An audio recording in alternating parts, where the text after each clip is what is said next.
Okay, moving on to Texas Tech. I know we talked a little bit about these guys last week, but we're going a little bit more depth here with them. It's obviously a team that poses a lot of challenges. Have for a long time. Back when I was fortunate to be a part of this program for almost 10 years. So. Know quite a bit about it. West Virginia knows quite a bit about it based on the last 4 years, and got a lot of guys that have been in this type of game here over the last couple of years. So that makes my job a little bit easier as far as trying to figure out, trying to get our guys to understand the environment there, understand their style of play, who they are, what they're about, that sort of thing. So. It should be fun. Looking forward to this trip. Always love going back to Lubbock. It's a great football environment. Excited about the 11 a.m. kick. That's good for us. Good for the road team anyway. Night games there are pretty tough, and anytime we can play that early on the road, it suits us well, so we can get back here and move on to the next game. So. Think of Texas Tech. You think of their offense. I mean, what they're doing right now offensively is pretty impressive. Patrick Mahomes is like I said this at the media days. He's a fantastic football player. Big, physical, smart. Really has given up baseball.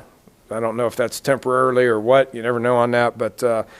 I know the work that he's put in has shown. So he looks like he's much more in control of the offense and just making the routine plays. He did a great job of that against Kansas State last week, and is playing at a very, very high level. They got a great receiving core. They're deep. Got a lot of guys that can make some plays. Look to me like they're the same up front that they always are as well. They're big, do a great job in pass protection. Cliff knows what he's doing. We can get those guys ready to go, and we got our work cut out for us on defense. I think we've handled what they've done the last couple of years, but if you look at what they've done here over the last couple of years at home, it's pretty impressive. They're putting up a lot of points, scoring a lot of points, running a lot of plays, and we got to be prepared for that. Defensively, it looks to me like Coach Gibbs, known David for a long time. He's getting those guys.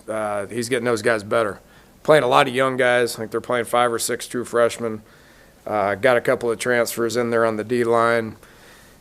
Looks like a different group from what they put out there last year. They're competing. They're lined up right.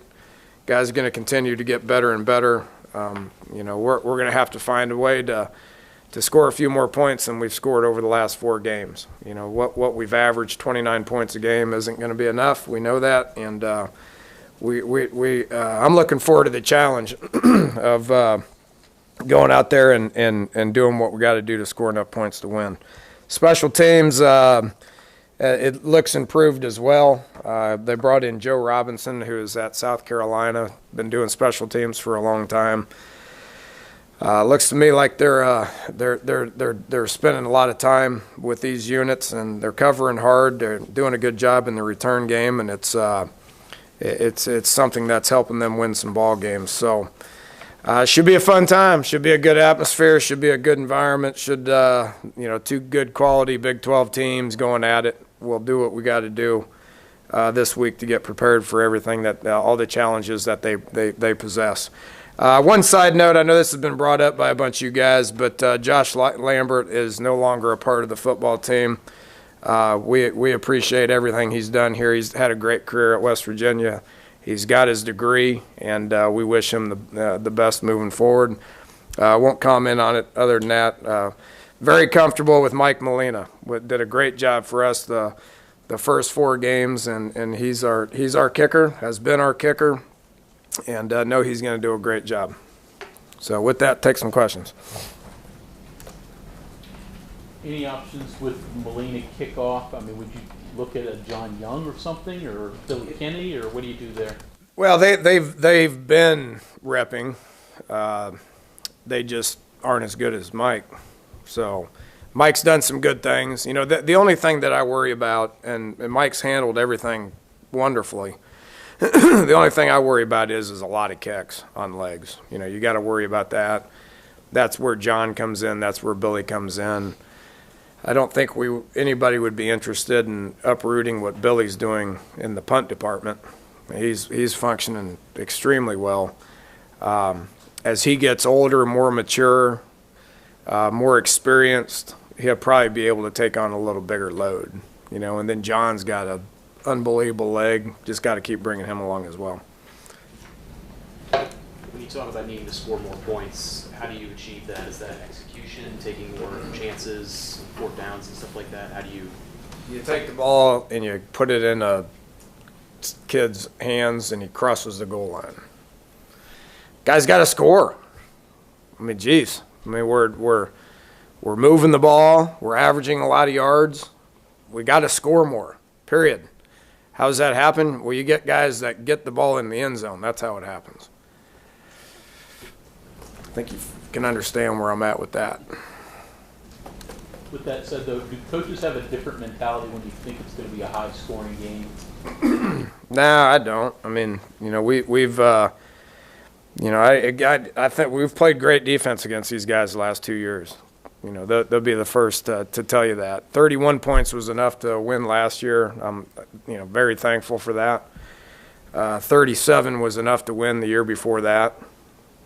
You know, I think we're playing good defense, and by no means do I want to disrespect our defense at all. I just see what they're doing, and they're scoring some points. They have a mentality on offense that the ball is going to cross the goal line.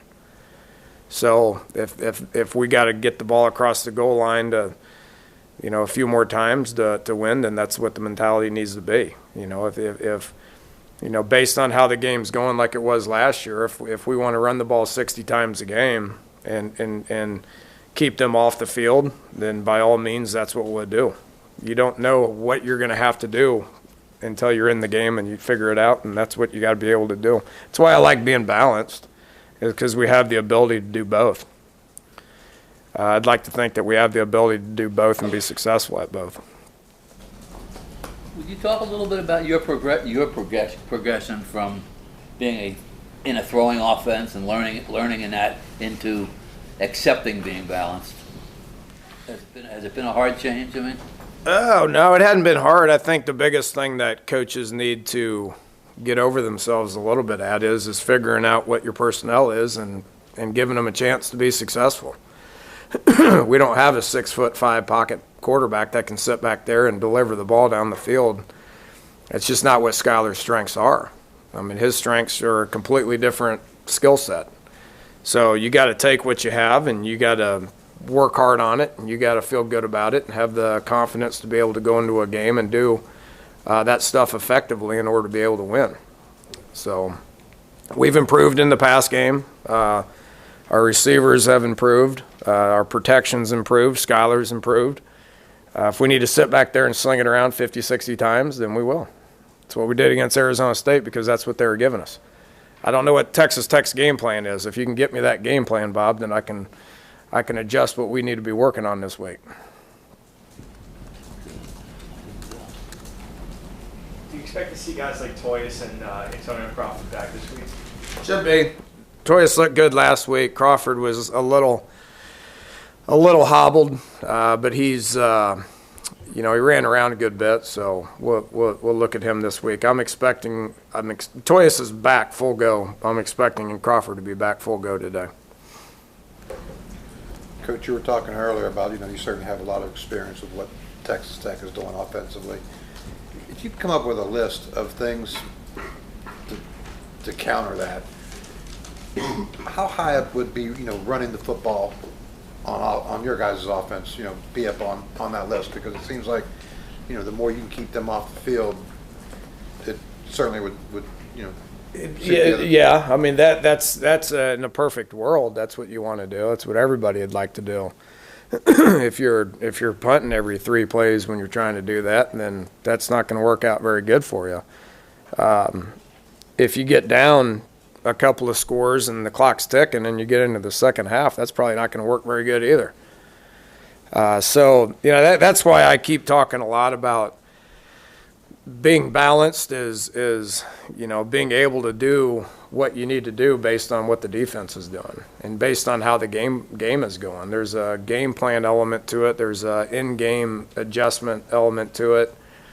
There's a game management element to it that you got to kind of look at.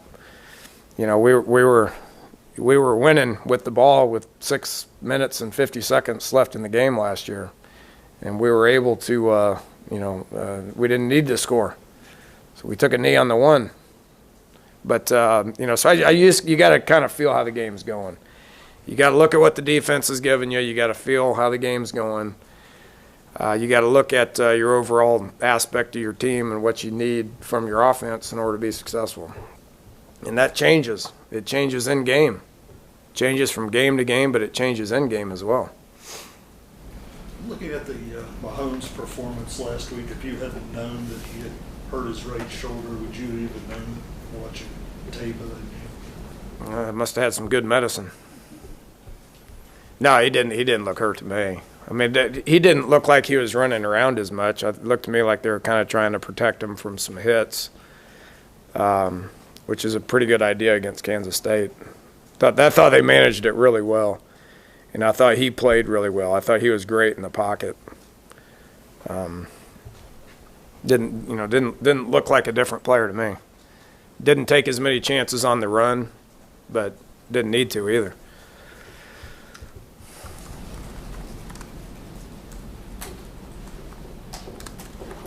Cliff went for it on fourth down a lot. You've done that at times yourself. Was that a Leach thing? Oh, yeah. Never heard me tell those stories? A little bit. Mike, it's fourth down. Well, what do you want to do? Well, punting is a good idea. It's 4th and 20. Yeah, but I mean that's just, he didn't like to punt very much. Yeah, I mean that's probably based on how the game's going. Probably based on how your defense is playing. There's a lot of things that go into that. Against Kansas State, we almost went for it on that first fourth down, but I thought it was the right idea to get the points, which we didn't. But and then moving forward, going into the game, we were down. We needed a score, so it made us take a few more chances. When you're down, you typically do that. Dana, as you've been going through the tapes of your team, is there any kids on either side that have shown significant improvement that maybe catches your attention?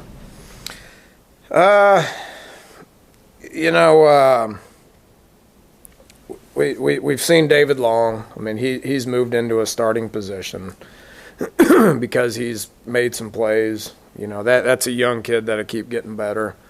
I thought Colton McKivitz went in there and played well. Another young kid, 2 redshirt freshmen that will continue to get better. Those are the 2 that come to mind offensively and defensively. I think we'll continue to see a lot of guys that may not show up in the stat sheet that get a lot of time on special teams. That's kind of probably what I look at a little bit more than the production box score aspect of it. You're going to play about 52 to 55 players every Saturday. Only half that's going to be in the box score. If half that's going to be in the box score. So, I look at who's taking those kickoff reps and the kickoff return reps and making the most of those opportunities. That's probably what I look at more than anything. Along the line with the punting, whether it's in a game like this or just a conference like this, how important is it not to be worried or scared of punting? Because it seems like a lot of teams do go for it because they're worried about either their defense or the other offense. Well, if you look at the areas that I've went for it, I mean, the punt team's not in the equation. Is that your question? No, I just mean in general, like if you're not in that obvious, inside the 40, right? Right.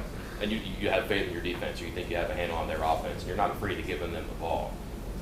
That seems like it's an important part that maybe not everybody that they don't have that confidence, whether it's a game like this or in that conference in general? Yeah, I'd rather flip the field, honestly.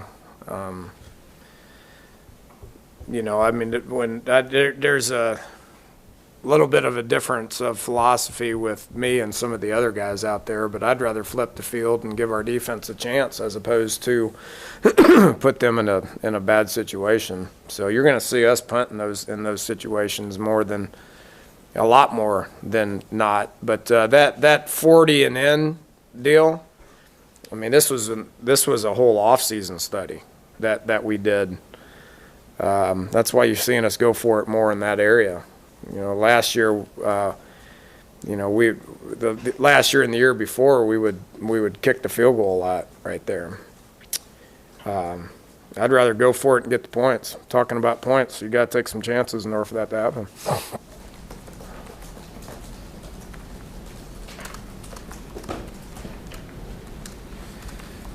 With your balance and your ability to do a lot of different things, multiple, how has it been able? Have you been able to have a practice time, making sure you devote enough to everything, and not too little in one area or too much in another?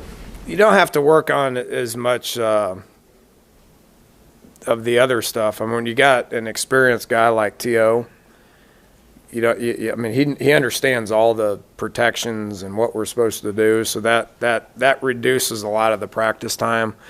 Skyler's a smart kid that understands the scheme aspect of it, having experienced receivers. That you're not devoting a lot of practice time on what to do. So, that allows you to be a little bit more creative with it and change up some things on a week-to-week basis. It's from an offensive perspective, we're in a good place when it comes to that. The productivity needs to improve a little bit. You've heard me say it 3 or 4 times here in this deal. We need to score a little bit more. I've said it to the team a lot. Hopefully this will be the week we do that. We'll get more than 10 possessions. That probably ought to give us a chance to score a little more. Dana, will Schultz still start over? Yeah, he's our starting back. He's been great leadership-wise. He's practiced hard. He's got a toughness to him that needs to exist on offense. Really happy with Crawford. He's doing a great job. He's going to get the ball a bunch. There's a leadership aspect of being a starter. And love where Crawford's at. They may both start. So I mean I wouldn't look into exactly who it is, but why Russ goes out there is because he's that valuable to our team. Da'Keel Shorts has stepped up and been a fantastic leader for us. The more of these guys we have step up and do the things that they've been doing, the better off we're going to be.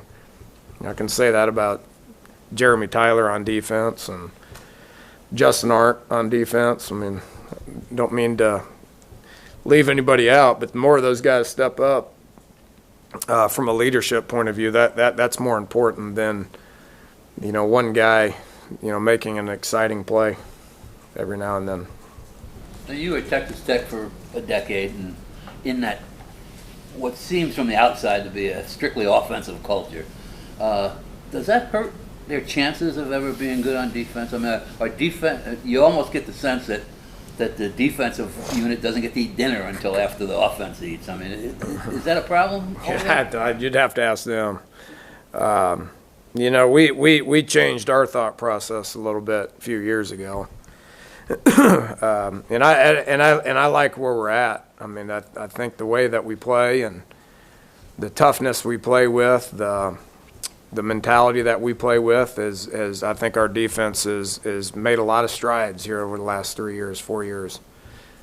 So I worry about where we're at with that and what we're doing to make those guys as good as we can. I don't know what's going on there. You'd have to ask them. Is there any benefit to playing a team that just played someone that you played before you took your break in Kansas State? I mean, is there, when watching the game, were you able to see, well, we could do this because Kansas State was able to do this? Or? That gives you a little gauge to it, clearly. By no means can you figure out exactly what's going to happen on the next Saturday based on those 2 games. Every game is different. That's why this game's so awesome. it gives you a little bit of an idea where you're at. Looks to me like it's going to be two pretty evenly matched teams. I mean, the dynamic of us and Tech is completely different than us and Kansas State, which is completely different than Kansas State and Texas Tech, if that makes any sense. But with that said, I think it's two pretty evenly matched teams. Last 2 years have been close. Last 3 years have been close. You know, I would anticipate another close one here this Saturday. Dan, when you play a team that plays that fast, do you have to be more cognizant of rotating depth, especially defensively? Probably. You know, we're averaging 80 plays a game on defense, and Tech's averaging 85, I believe. I mean, Missouri played 100. BYU, I don't know how they did it, but they played like 90. So we've seen it, and we know how to play against it. We've played against it the last couple years. I think we're third or fourth in the league in plays per game at 78, 79. You know, so we're snapping the ball a good bit. We'd like to snap it more, get more possessions. We probably will. But defensively, that's one thing I think Gibby does a great job of. I mean, he can get lined up quick. He can get calls in quick. He can change calls quick. I think our depth is decent to the point that we'll be able to rotate some people in there as well.